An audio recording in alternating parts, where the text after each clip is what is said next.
All stations can keep up.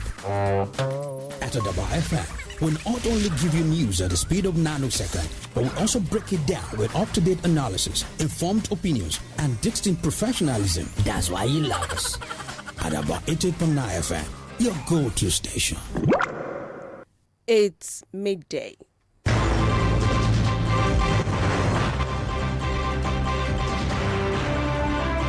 Good afternoon. I'm Adeola Adekunle with Global News. In the news, federal government takes commendable step on Nigerians' evacuation in Sudan. Singapore executes man for supplying drugs. Sweden, France and Norway over offensive rocket launch. This is the news. The federal government is set to commence the evacuation of about 5,500 Nigerians, including students stranded in Khartoum and other cities in Sudan. To facilitate the repatriation, the government has released 150 million naira for hiring 40 buses to convey its desperate citizens from Sudan to Cairo in Egypt. The chairman of the Nigerians in Diaspora Commission, Abike Dabiri-Erewa, confirmed that the payment had been made, noting that the evacuees would take off today. The evacuation is taking place against the backdrop of the 3-day ceasefire starting midnight, declared by the Sudanese Armed Forces and the Rapid Support Force. The clashes broke out between SY allies, General Abdullah Boa, who heads the Sudanese Armed Forces, and leader of the RSF paramilitary group, General Mohamed Dagalo, over a power-sharing disagreement. In the meantime, a former Sudanese politician wanted for alleged crimes against humanity has said that he and other former officials are no longer in jail following reports of a breakout. Ahmad Aaron was among those being held in Koba prison in the capital, Khartoum, where are facing charges by the International Criminal Court, ICC. Reports say a ceasefire between fighting military factions largely appears to be holding, but there are doubts about both parties' commitment to a lasting peace. The conflict, which began on April the 15th, arose from a bitter power struggle between the leaders of Sudan's regular army and a rival paramilitary group. Reports emerged earlier this week of a prison break at Koba, where Ahmad Aaron was serving a sentence alongside Sudan's former president, Omar al-Bashir.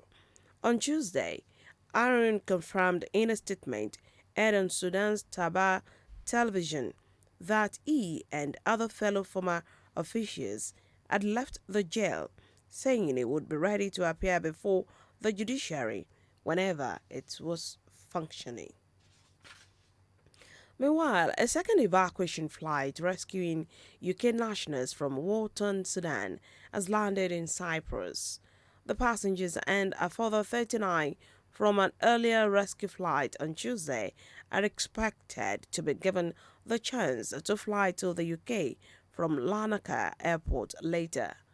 British troops are attempting to get UK nationals out of the East African country during a 72-hour ceasefire. A Foreign Office spokesperson told newsmen that between 230 and 240 people were being evacuated. Singapore has executed a man for conspiring to traffic cannabis despite pleas for clemency from his family, activists, and the United Nations. 46-year-old Tangaraju Supia was hanged at dawn on Wednesday over a plot to smuggle 1 kilogram of cannabis.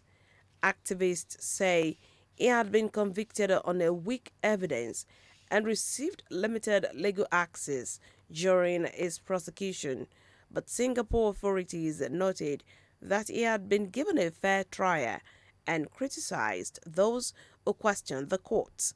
Reports say Singapore has some of the world's toughest anti-drug laws. You're listening to Global News on 88.9 FM Akure, transmitting from Ilaramoki. After the break, Sweden frowns at Norway over offensive rocket launch. Details in the second part of the bulletin. Join us again. The news on Adaba 88.9 FM. Glad to have you back for news update and live streaming. Visit our website www.adaba889.fm. Download Adaba FM app on Google Play Store. You can be part of us on our social media platforms www.facebook.com/adabafm88.9 on Facebook, at Adaba889FM on Instagram, and Adaba FM TV on YouTube. You can provide us information via email newsroom at adaba889.fm. Until the rest of the bulletin. Sweden has frowned at Norway over one of its research rockets malfunctioned and landed in its neighbor's territory. The rocket was launched on Monday from the S-Range Space Center before plunging into a Norwegian mountain range.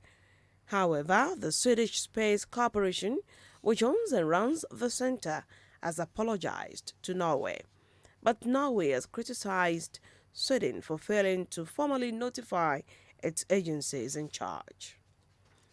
An Australian woman has admitted trying to pin a driving fine on a pilot killed in a horrific mid-air helicopter crash.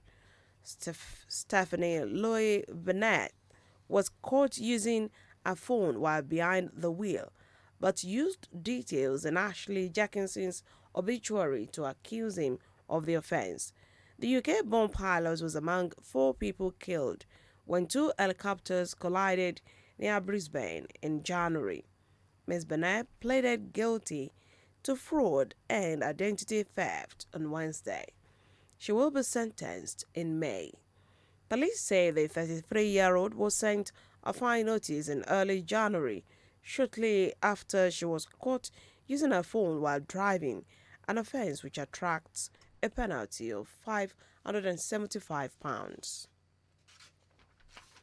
Now, a Japanese company hoping to carry out a rare private moon landing says it is likely its lunar lander crashed on the surface. Communication was lost with Akoto R moments before it was due to touch down at time it was due. Engineers are investigating what happened as the Tokyo-based iSpace had hoped the lander would release an exploratory rover as well as a tennis ball-sized robot developed by toy maker. Reports say the craft was launched by SpaceX rockets in December and took 5 months to reach its destination. Sports. Pep Guardiola has urged Manchester City not to let the destiny of the Premier League title slip out of their hands in a potentially decisive clash at the top of the table against Arsenal today. City trail the Gunners by 5 points, but have 2 games in hand and home advantage when the sides meet at the Etihad as they aim for a 3rd consecutive title. Guardiola questioned his side's hunger to continue dominating English football earlier this season, but they are now closing in on a treble of trophies. City face Real Madrid in the Champions League semi-finals next month and will take on local rivals Manchester United in the FA Cup final on June the 3rd. Arsenal's blistering start to the season put them in pole position to win the Premier League for the first time in 19 years.